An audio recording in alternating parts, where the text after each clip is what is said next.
Hello, good afternoon, everyone, and a warm welcome to today's webinar on understanding technical integration in health and social care, challenges and opportunities. My name is Paliwal, and I'm delighted to be talking about the topic that is increasing central to how we deliver safe, efficient, and person-centered care in today's world.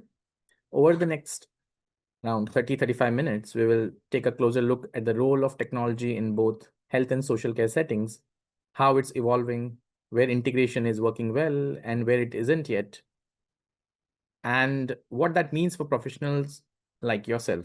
Whether you are joining us from a clinical, operational, digital, or commissioning background, this session aims to give you clarity on the key issues and insights to help you navigate the complexities of digital transformation in care.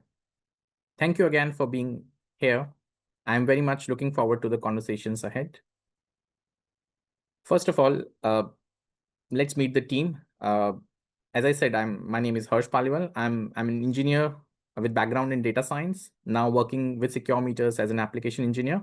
I'm part of a small team in assisted living division who work with a technology product called Beanbag Care. We'll talk about Beanbag Care as well in this presentation, but the team is made up of 3 business development managers, technical support, which I try to help them with, and we have an occupational therapist in Chloe, who is also with us on the call today, and we have Claire, who is managing the whole team.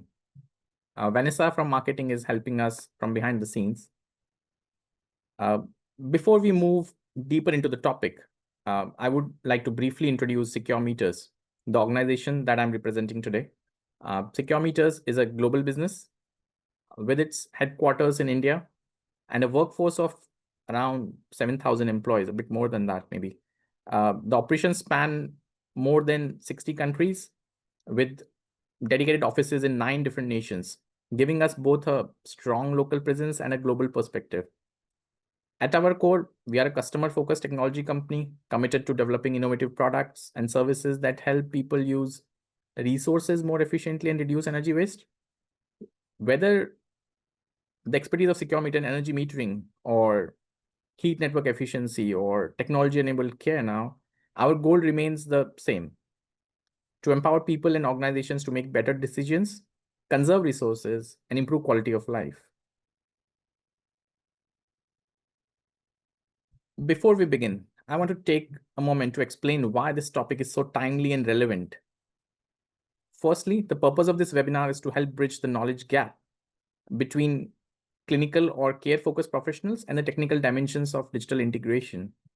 Many clinical leads and operational managers are deeply committed to improving services, but may not always be fully informed about the technological tools available or how to evaluate and implement them effectively.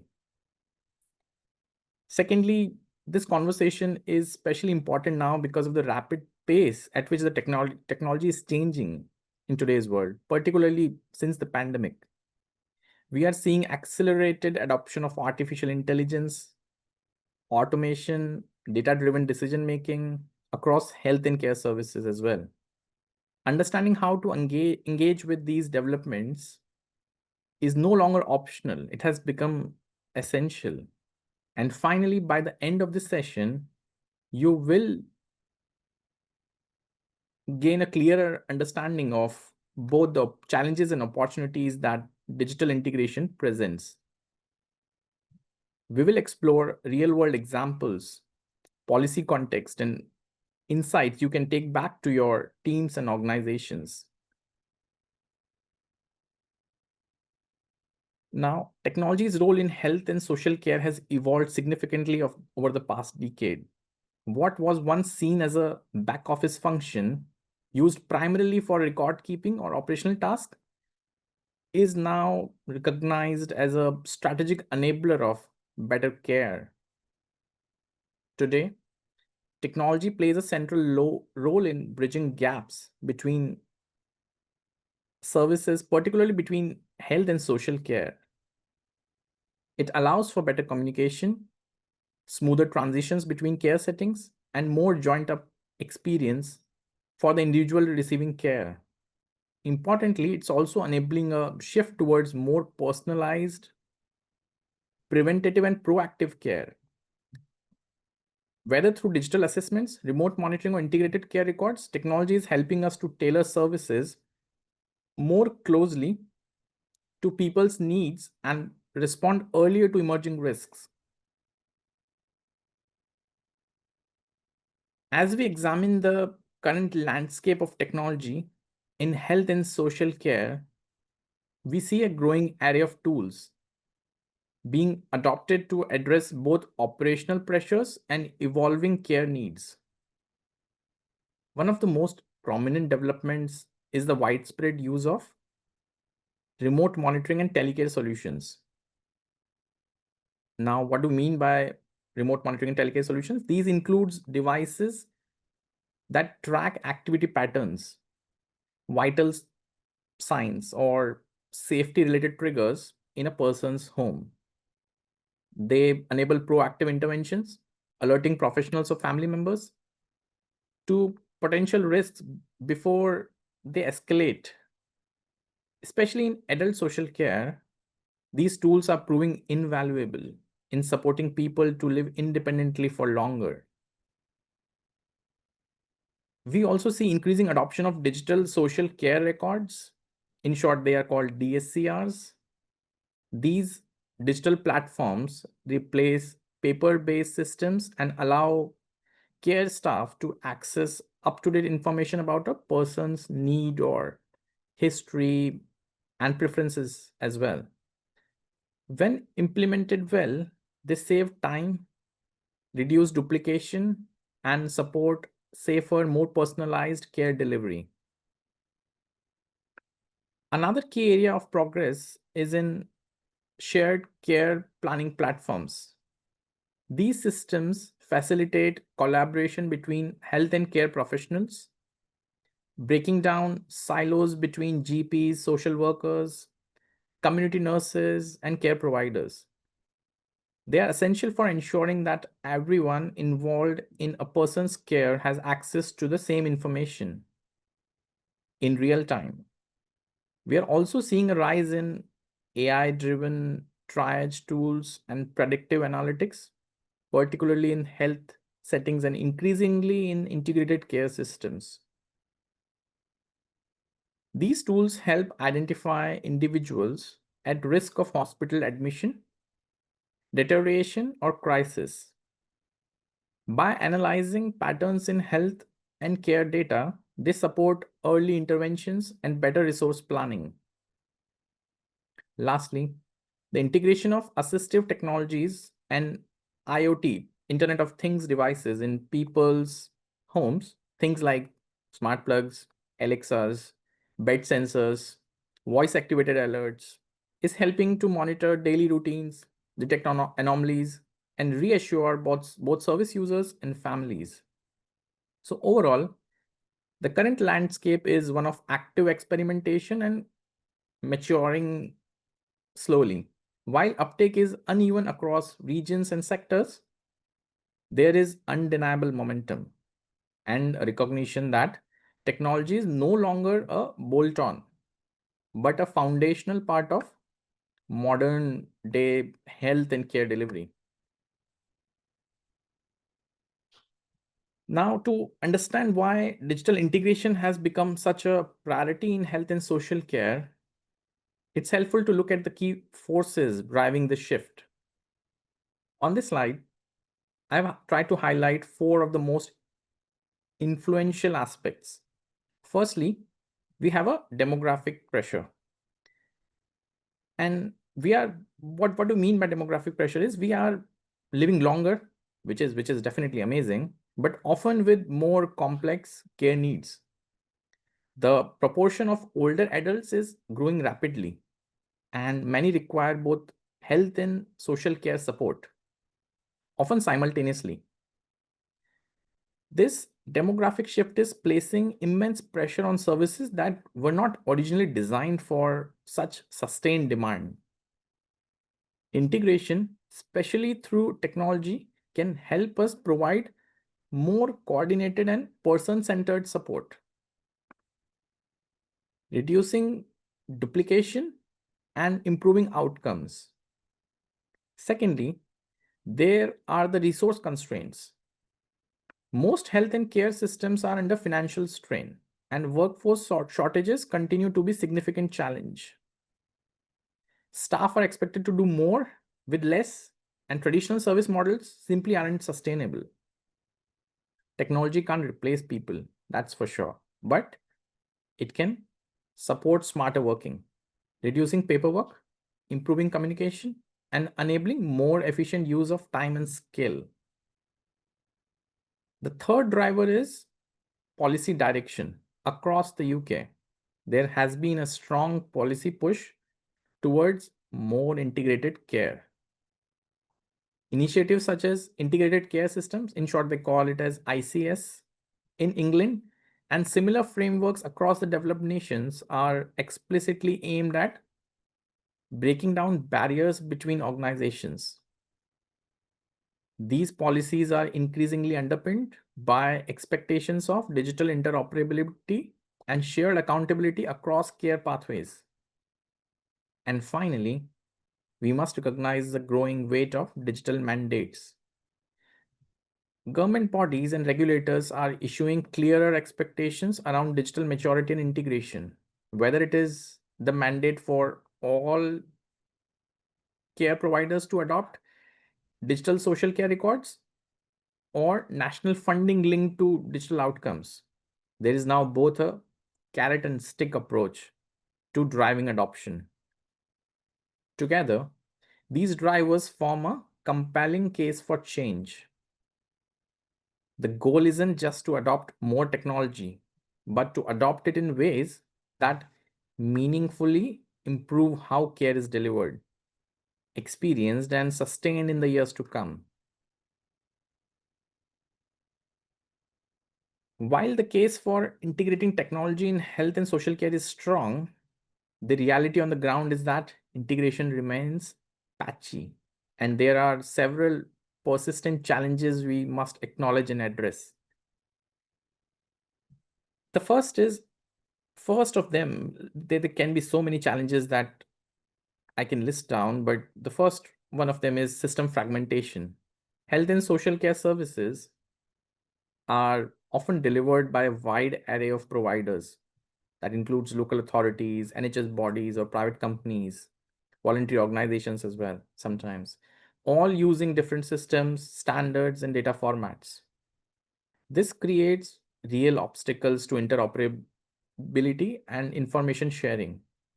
A care provider might not be able to access hospital discharge notes in real time, or a GP may have limited visibility of what's happening in a person's social care setting. Without a shared digital infrastructure, seamless care becomes difficult to achieve. The second problem or challenge that we normally face is about investment barriers. Many care organizations, particularly in the social care sector, operate on tight margins. Even when there is a clear return on investment, the upfront cost of digital solution, both financial and organizational, can be hard to absorb. There is also the risk of making the wrong investment or being locked into a inflexible system, which creates a sense of caution that can slow down progress. The third challenge is the digital capability gap. Even where technology is available, the workforce needs the confidence and skills to use it effectively. This isn't just about technical training, it's about cultural change. Staff need to see how digital tools support rather than replace the human side of the care. We also need leadership at every level that understands the strategic value of digital transformation. And finally, there are security and privacy concerns. When we talk about integrated systems and shared data, we are in effect also talking about people's most sensitive information. Care organizations must meet strict data protection standards, and any breach real or perceived, can severely undermine trust. Cybersecurity must therefore be a central consideration in any integration effort, not an afterthought. Together, these challenges help explain why integration is not as far along as policy ambitions might suggest. But by understanding them clearly, we can also start to overcome them through better design, smarter investment, and stronger collaboration across the sector.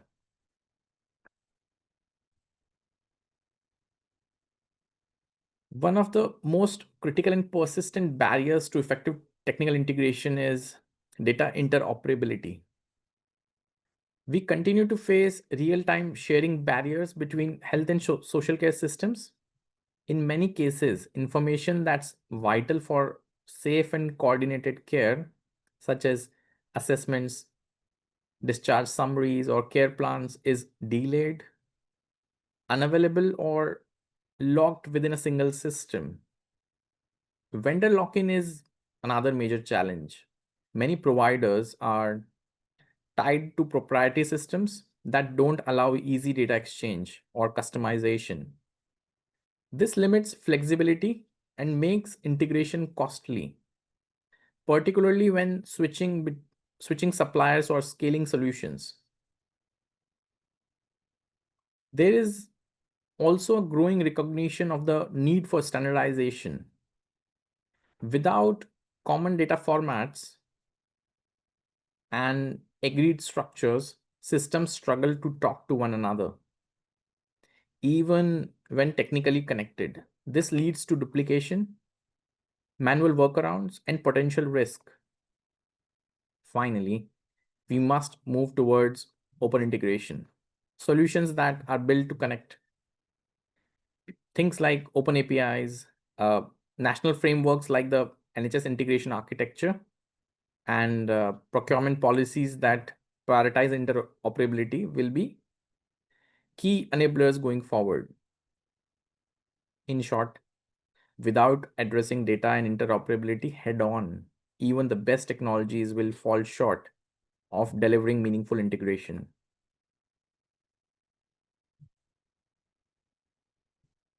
One of the most critical enablers of successful technical integration is the readiness of the workforce, not just in terms of skills, but also mindset.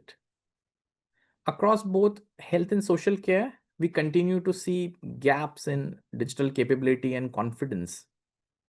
Many staff members are highly experienced in care delivery, but may feel less assured when engaging with new digital systems or devices.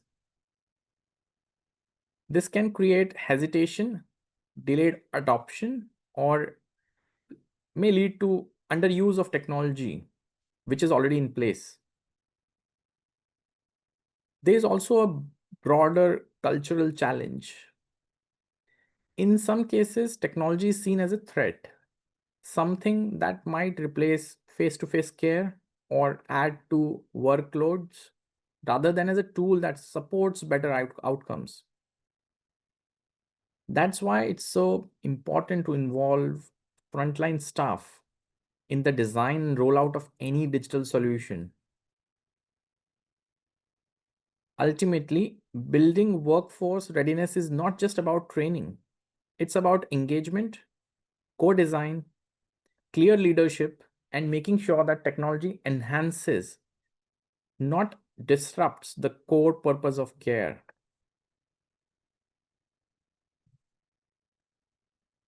Despite the challenges we have discussed so far, it's important to recognize that this is also a time of enormous opportunity for the health and social care sectors. First and foremost, technology enables proactive and preventive care. With real time monitoring, predictive analytics, and intelligent alerts, we can shift from reactive interventions to more anticipatory models, supporting people to stay well in their own homes for longer. This isn't just better for individuals, it also reduces demand on emergency and acute services. Secondly, Digital tools offer the chance to personalize care at scale. From individualized care planning platforms to assistive technologies like smart home sensors or virtual consultations, we are seeing solutions that help tailor care to people's specific needs, circumstances, and preferences, something that traditional models often struggle to deliver consistently. There is also a major efficiency opportunity. Automating repetitive tasks, enabling seamless data sharing, and streamlining coordination between providers can free up staff time and reduce duplication. This means more time spent on care and less on paperwork or chasing information. Another exciting area is data driven decision making. When systems are well integrated, the data generated across health and social care can be used to inform better service planning, resource allocation, and individual care decisions. It can also help highlight unmet needs or inequalities, driving more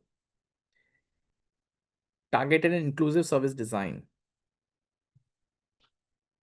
Finally, we are at a moment where technology can support workforce sustainably. From remote training and e learning to tools that reduce cognitive load or support lone workers in the community, digital solutions can play a role in retaining, supporting, and empowering our care workforce. So, while integration can be complex, the potential benefits for individuals, staff, system as a whole are truly transformative.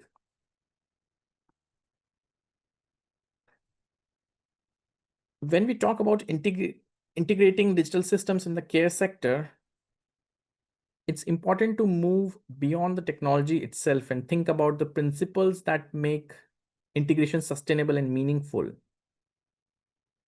First, integration should begin with shared outcomes. What are we trying to improve? Whether it's safety, continuity of care, or better decision making. Integration should serve the purpose of enhancing care. Technical success alone is not enough. Second, systems must be built with interoperability and open standards at their core. That means using common data formats, making APIs available, and avoiding proprietary designs that limit connectivity. Open modular architectures are much more adaptable to future needs. A key enabler of this is the use of common identifiers, such as the NHS number, which can help securely match and link records across different platforms and organizations.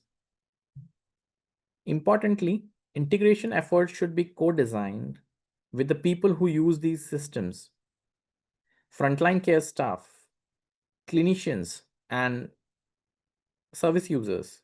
Their input is essential to ensure the technology is usable, relevant, and improves, not complicate day-to-day workflows. From a technical perspective, integration should be approached in phases, using a modular design that allows services to implement changes gradually. Large scale deployments that try to do everything at once often fail or lead to disruption. Any integration should also align with national frameworks such as the NHS Digital Capabilities Framework or the local health and care record exemplar program and adhere to established data governance and security protocols. And finally, success doesn't stop at go live. There must be ongoing support and commitment to maintenance and iteration, training to ensure that integrated systems stay effective and continue to meet evolving care needs. Taken together, these principles offer a foundation for thoughtful, strategic, and person centered integration in the care sector. Now that we have explored the wider landscape of technical integration, I would like to briefly introduce Beanbag Care, one of Secure.Meter's solutions currently being deployed in adult social care sector. Beanbag Care is a technology-enabled care platform designed to support older adults and people with vulnerabilities to live more safely and independently in their own homes or supported accommodation as well.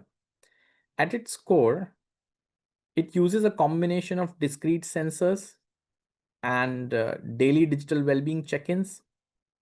No cameras, no microphones, no wearable pendants. These tools quietly monitor daily routines like your movement in the house, bathroom usage, and your time in the bed, just to name a few outcomes. The system uses AI driven pattern recognition to detect any significant changes in behavior that may suggest a decline in well being, such as disturbed sleep, reduced activity, or missed routines. When anomalies are detected, alerts are triggered to family members as well as to care teams. What sets Beanbag Care apart is its dual impact. For service users, it provides reassurance and promotes greater independence without the feeling of being watched. For families and care providers, it enables early intervention, helping to avoid crisis situations such as hospital admissions or safeguarding incidents. Because it's fully digital and modular, it can be deployed at scale in supported housing, extra care, and even dispersed community settings, offering a flexible, preventative care model that complements traditional care delivery. There are some features of Beanbag Care that I've tried to list down. You can make video calls to family and friends easily with a single button pressing. You can change the temperature through the tablet or even by the responders who can be a nominated person in the care setting as well. When you leave the property, the temperature automatically turns down, and when you come back, the temperature is raised back again to normal. You get sleep reports, and then there are alerts. They're not bombarded unnecessarily, but there are data and reports that contributes to the care delivery that the service user receives. The daily reminders on the tablet that can be configured for the service user to look at. The alerts sent to you, the nominated person or the responder family member, only when an incident happens. So it doesn't bother the routine of the service user and the responders, but only in the event when it seeks emergency situations or it seeks attention, the alerts are sent. To summarize, technology alone is not a silver bullet, but when designed and implemented well, it can be a powerful enabler of better, safer, and more joined up care. The key is to keep integration person centered. It's not about digitizing for its own sake, it's about driving real, measurable outcomes. As we have seen, success depends on a balance of cultural readiness, workforce capability, system interoperability, and smart investment. The most effective solutions, like Beanbag Care, are those that bring together policy frameworks, frontline insight, and scalable digital tools. And finally, the opportunity is now. As technology evolves and policy converges around integration, we all have a role to play in leading, learning, and collaborating to shape the future of care. As I mentioned earlier as well, we have three business development managers across the England. We are more than happy to have conversations around Beanbag Care and in general the technology in the care. That's end of the presentation. Any questions that we might have received during the conversation.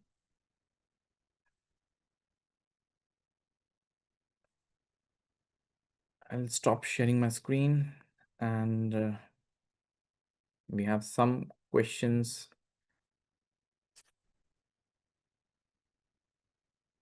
The first question is about the challenges that I've listed in the presentation. So the question is, I've listed few challenges in the presentation, but what, according to me, is the biggest challenge to uh, integrate different systems in a health and care systems, right?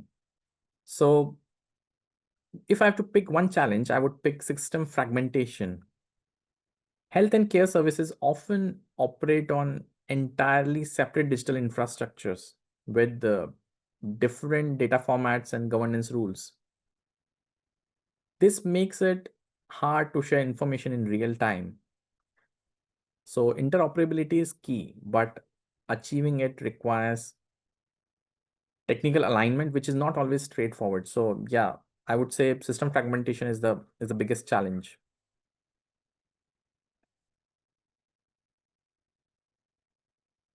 Now, the second question is, how